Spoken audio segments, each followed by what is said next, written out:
Et pour compléter, Anne Levasseur, qui revient d'un bout de Transcona, rappelons que sur la voie de ces élections fédérales anticipées, les conservateurs ne pourront plus utiliser l'alliance entre le NPD et les libéraux comme un argument de campagne. J'en ai discuté plus tôt avec le politologue Félix Mathieu, qui nous donne ses lumières. C'est une arme de moins pour les conservateurs, mais dans le même temps, ils peuvent le retourner de l'autre côté parce qu'ils peuvent dire « D'accord, vous dites maintenant que vous ne voulez plus être les amis des libéraux, mais s'il c'était si pire que ça, comment expliquer que vous avez été en partenariat avec eux pendant près de 2 ans? » Et donc, ça met de l'avant une certaine ironie dans la tactique du NPD et peut-être que pour certains électeurs qui sont des travailleurs et qui ne sont pas nécessairement syndicalisés, ça peut faire la différence et on peut écouter les conservateurs de ce côté-là.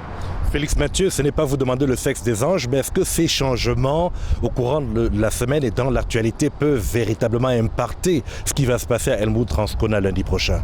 Oui, bien, une élection partielle, c'est toujours particulier parce que tous les projecteurs sont vraiment braqués sur une portion de l'électorat et cet électorat souvent sent qu'elle a un certain pouvoir qu'elle n'a pas d'habitude.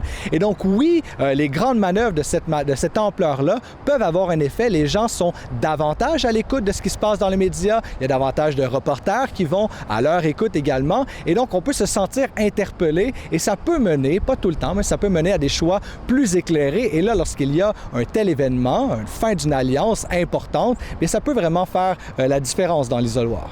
C'est une transition rêvée pour justement la politique fédérale. C'est un NPD qui visiblement se bat pour avoir un meilleur positionnement. Comment interpréter cette situation? Va-t-on avoir des élections anticipées finalement avant la fin de l'année? Oui, la machine à rumeurs s'est fait aller depuis la fin de cette alliance. Les probabilités sont que nous ne tomberons pas en élection générale fédérale cet automne pour une raison assez simple, c'est-à-dire qu'il y a des élections provinciales qui vont se dérouler dans les prochaines semaines en Colombie-Britannique, en Saskatchewan et au Nouveau-Brunswick. Et par convention, on ne tient pas des élections générales fédérales en même temps qu'il y en a dans les provinces. De l'autre côté, ça se pourrait qu'on veuille faire tomber le gouvernement avant la fin du mandat, qui est pour octobre 2025. Et la prochaine véritable fenêtre d'opportunité, ce serait lors du budget du printemps prochain. Ce serait sans doute le moment désiré pour les différentes troupes d'avoir le temps de se préparer à aller en campagne électorale. Mais pour cet automne, je crois qu'on peut rester assis confortablement chez soi. Et pour rester sur la rumeur dont vous parliez tantôt, c'est là où Elmwood-Transcona vient en rajouter à la possibilité pour le NPD d'accomplir son rêve d'être la deuxième force politique du pays devant le Parti libéral. Oui, en fait, c'est de montrer, puis Transcona-Elmwood montre vraiment que le duel est entre le NPD et les conservateurs. Les libéraux sont assez loin derrière si on s'en tient aux intentions de vote. Et donc, ça renforce dans la présente partielle le discours du NPD que c'est un combat finalement pour la suite des choses entre eux, les forces progressistes, et les conservateurs de l'autre côté.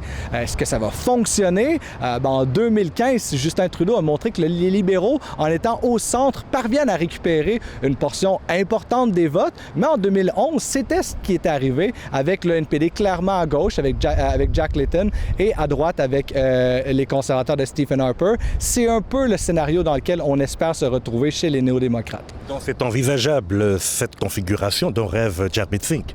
C'est envisageable jusqu'à un certain sens, c'est-à-dire qu'au regard des derniers sondages dans les intentions de vote, si on dirige notre regard vers l'Ontario, par exemple, eh bien, on est autour de 10 % le NPD. Et donc, on risque de perdre l'essentiel des sièges. En Colombie-Britannique, oui, on est au-dessus de 20 %, mais on s'y attend davantage. Et donc, les jours ne sont pas nécessairement tous très roses. On n'est pas des sunny ways devant nous du côté du NPD pour autant, là.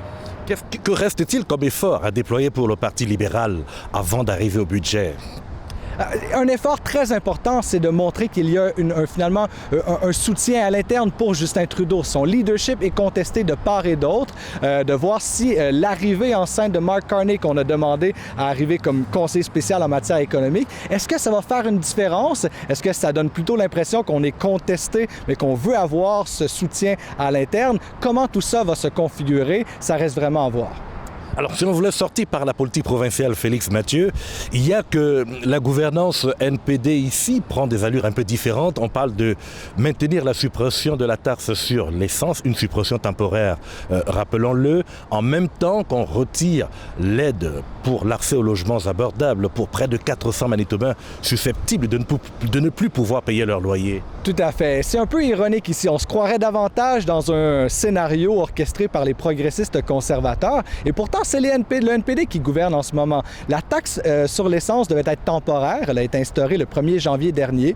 On l'a reconduit et reconduit. Et les rumeurs veulent qu'on la poursuive cet automne. De l'autre côté, on dit, bien, ça coûte trop cher l'aide au logement. Mais on sait que cette aide au logement, on parle d'environ 8 millions de dollars annuellement. Le congé sur la taxe sur l'essence, c'est davantage autour de 350 millions de dollars. Et donc, on cherche finalement à maintenir une mesure qui coûte cher au Trésor manitobain, alors que de l'autre côté, on a un gouvernement qui se dit sensible aux plus démunis de la société, et c'est là qu'on coupe. Et donc, est-ce que c'est vraiment la bonne stratégie pour le NPD si on veut atteindre l'équilibre budgétaire en fin de présent mandat? Peut-être que la base partisane du NPD a une opinion différente.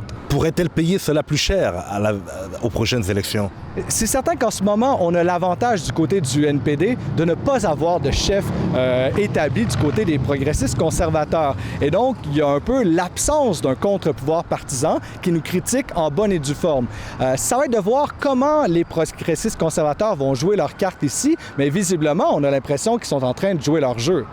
L'avenir nous dira. L'avenir nous dira. Félix Mathieu, merci. Au plaisir. Nouvelle exposition de l'artiste visuel Cassandre Boucher dès demain. Prenons-y un avant-goût juste après la pause. Allez, à très vite.